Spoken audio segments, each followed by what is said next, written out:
Hi guys!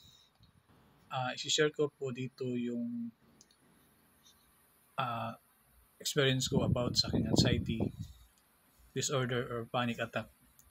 Kung paano ko siya hinaharap, paano ko siya hinarap at nilabanan.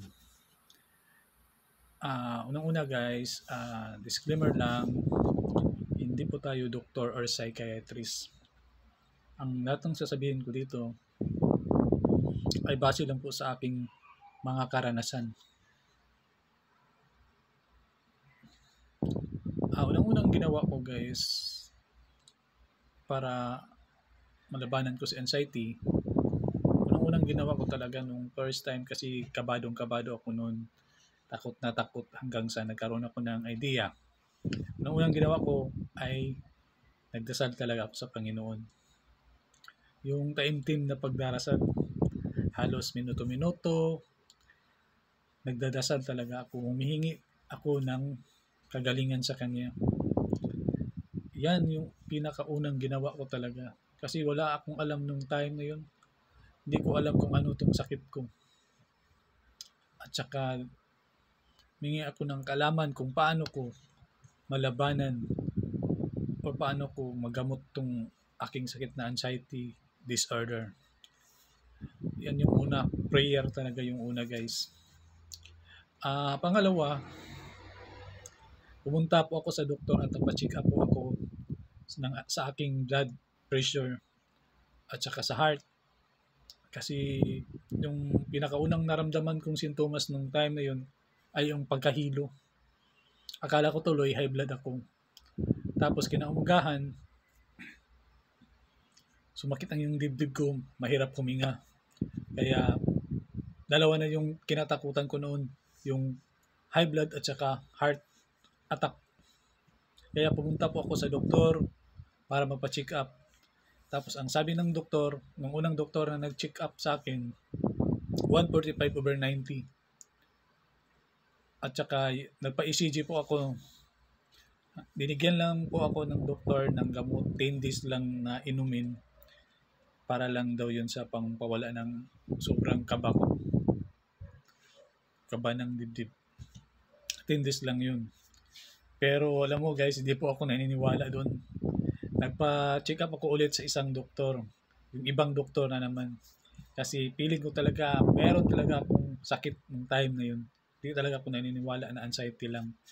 Kaya pumunta ako sa ibang doktor na naman, nagpa-check up. Ganon din yung dugo ko, 145/90. At saka ganon din sa heart. Di na niya ako binigyan ng gamot.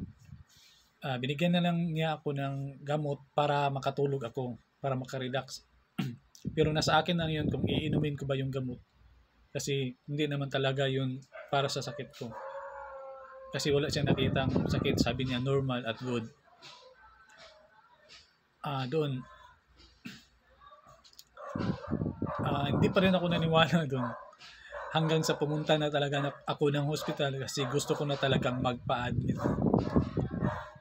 Nagpa-admit ako, nagpa-check. Tapos pag-check sa doktor, ganun pa rin yung dugo ko. Okay yung katawan ko, wala akong sakit.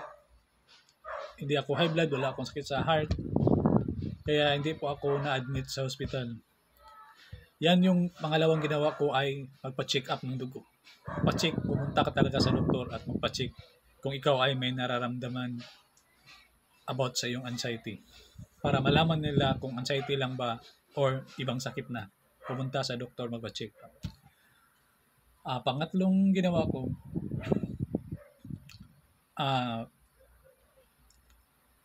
pinag-aralan ko kung paano ko to malabanan si anxiety. Nag-search po ako sa Google or sa YouTube about sa anxiety. Sa anxiety lang kasi wala akong sakit eh. Hindi na ako nagpunta sa nag-search ng about sa high blood or sa heart kasi wala. Tapos kung anxiety lang, huwag ka nang mag-search ng ibang sakit. Doon ka lang makapokus talaga sa anxiety para hindi ka matakot. Hindi na magdagan yung takot mo. Huwag ka nang mag-search ng ibang sakit. Anxiety lang talaga. Doon, doon ko kaalaman yung pangatlo para magkaroon tayo ng kaalaman yung kung paano natin siya tanggapin at malabanan. Nag-search po ako, maraming mga vlogger dyan sa YouTube na about din sa kanilang experience din. Doon dahil sa kanila, nagkaroon ako ng kumpiyansa at lakas ng loob. Dahil pare-pareho lang kami ng mga sintomas. Yung iba, halos pareho. Tulad ng pagkahilo, paninikip ng dibdib, parang may pilay, panlalabo ng paningin. Ganun yung mga sintomas ko eh. Tapos, matampuhin, madali lang magalit. Tapos sakit sa katawan, sa likod, dito sa batok. Yan yung mga sintomas ko. Yung pangatlo, kailangan magkaroon ka ng kaalaman about sa anxiety. Mag-search ka sa YouTube or sa Google. Pang-apat, acceptance. Kailangan malaman mo, tanggapin mo na ang iyong nararamdaman tulad ng pagkahilo, paninikip ng dibdib, ang lahat ng sintomas ay dahil lang kay anxiety disorder or panic attack. Ang anxiety disorder kasi guys, acceptance, tanggapin mo na anxiety lang to.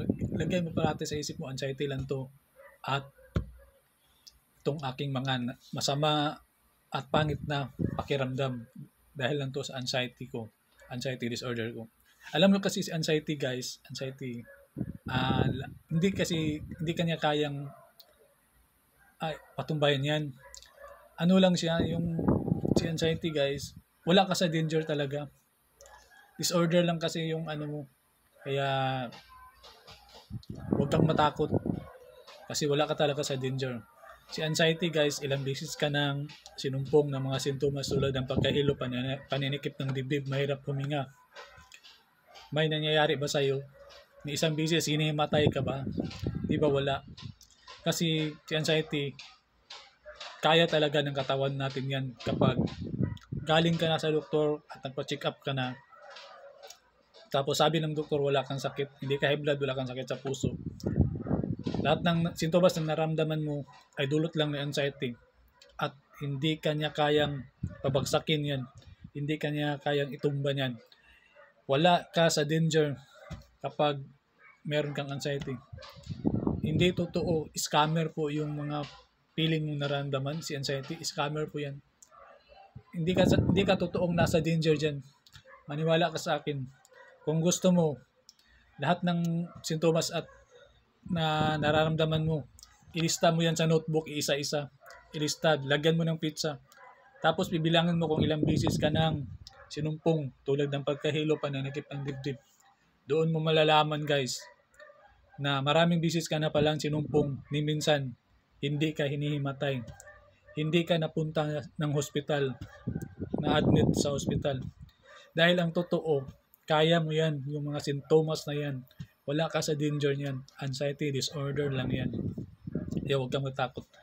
Tanggapin mo na ang iyong naramdaman ay dulot lang to ng anxiety disorder at wala po ikaw sa danger niyan.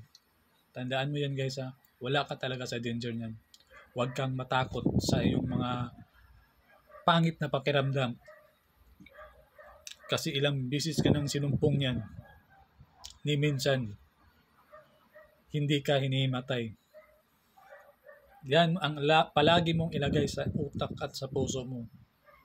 Na ilang beses ka nang sinumpong ng iyong anxiety disorder, your panic attack, ni minsan hindi ka hinihimatay. Tandaan mo yan, kaya mo yan, wag kang matakot sa mga sintomas ng anxiety disorder. Oo, pangit sa pakiramdam, pero kapag alam mo na anxiety disorder lang to at hindi kanya kayang patumbahin, ilagay mo yan sa isip at sa puso mo. Wala ka sa danger. Wala ka sa danger niyan. Huwag kang matakot yan sa mga sintomas na yan.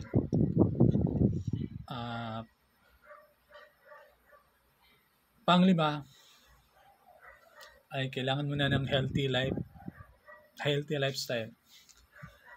Kumain ka na ng mga sustansyang pagkain tulad ng gulay, malunggay, Malunggay, maganda talaga yan. Malunggay, tapos carrots. Yan yung kakainin mo. Ulam mo guys, araw-araw. Malunggay, carrots, yan yung ulam ko. At saka tuna flakes nung nasa lata na maliit. Igigisa ko na yan. Igigisa. Yan yung ulam ko, masarap naman yan. Tapos yung carrots kasi maganda sa mata. Meron kasi tayong sintomas na panglalabo sa paningin. Nakakatulong po yan sa akin. Nagkaroon ako ng panlalabo ng paningin. Nung time na yun, yung bago pa, hanggang sa natuklasan ko yung ulam na carrots, malunggay, at saka tuna flakes. Isang buwan po akong kumakain nun. Hanggang ngayon kumakain pa ako. Sa isang buwan lang nakain.